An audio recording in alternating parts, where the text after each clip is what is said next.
So when I ask you to think about the word respect, and if you will, most people have their own definition, but for me it might be something simple as, for those people in my life that I hold in high regard.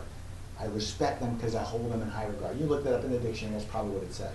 But I'm going to give you 5 more attributes, 4 more characteristics of respect, and I think you're going to find it really interesting. Number 1, you respect me, or I respect you, number 1, for your knowledge, skill, or ability.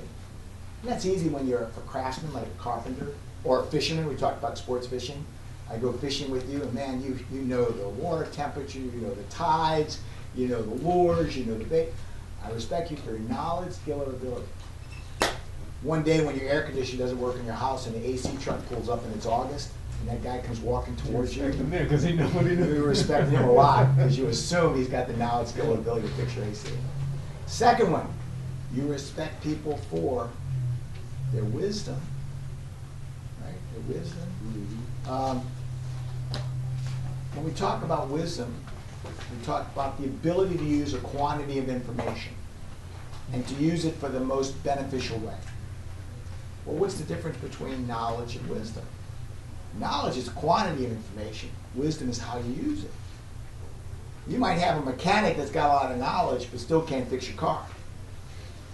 You might have a guy that's a therapist or a physician that's got a lot of knowledge but can't figure out how to heal or help someone solve issues, walk the walk with them. The next way we respect people is, if you will, for what they do for you. You ever have somebody do a favor for you, give you a ride, maybe do something for you. It's an action. I'm going to do something for you. I'm going to the grocery, I'll pick up those things that happen to be there, I'll bring them home for you. I'm going to the laundry, you got some laundry, I'll drop it off for you. I'm doing things for you. Chores, I'll work with you to do the chores. It's an action. And I'm always thankful, I'm always appreciative, if you will. Oh yeah, we're dying. Get to the bone. When I ask you for the 4th one, okay, it's how I treat you. How do I treat you? And a lot of men and women are very, very sensitive to that. The idea that I give you the facial expressions and body language, it shows that I accept you and I appreciate you.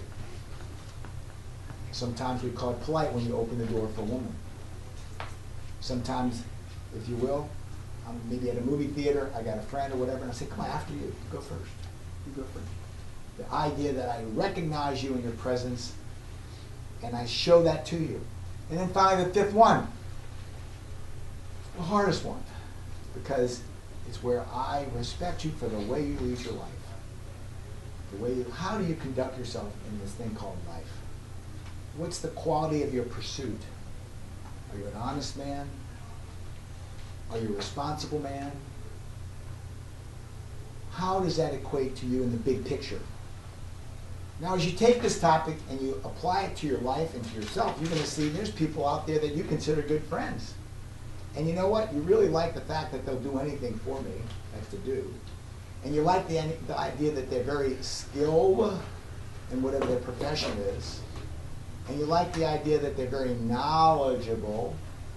They have wisdom, rather, they have wisdom. But then, you know, you don't like the way they treat people. You know? And I find when you're around certain people, you treat them better than others because you have ill feelings and contempt.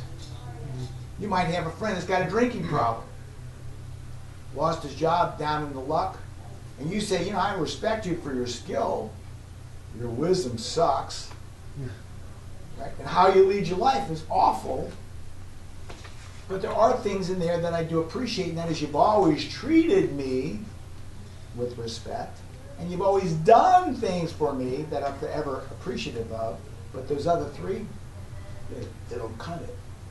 Now, as you apply these 5 to your life, I think you're going to find something. As you scan all of the people in your life, you might find that you're lucky if you have 4 or 5 people in total that do all 5. Now apply this to yourself. How about me?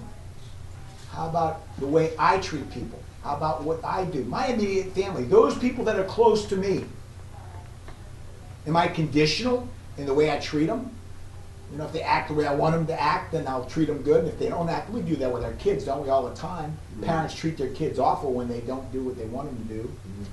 Okay? But think about how you affect every person in your life. The idea that I am respected for my skill.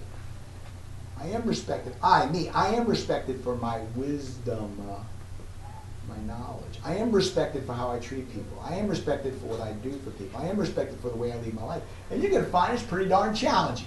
It's a really tough one. And I hope you benefit from this idea of respect, because I think it's something that gives us a tool to not only improve in our relationship, but also to improve ourselves. So you named all reasons for everyone to respect everyone.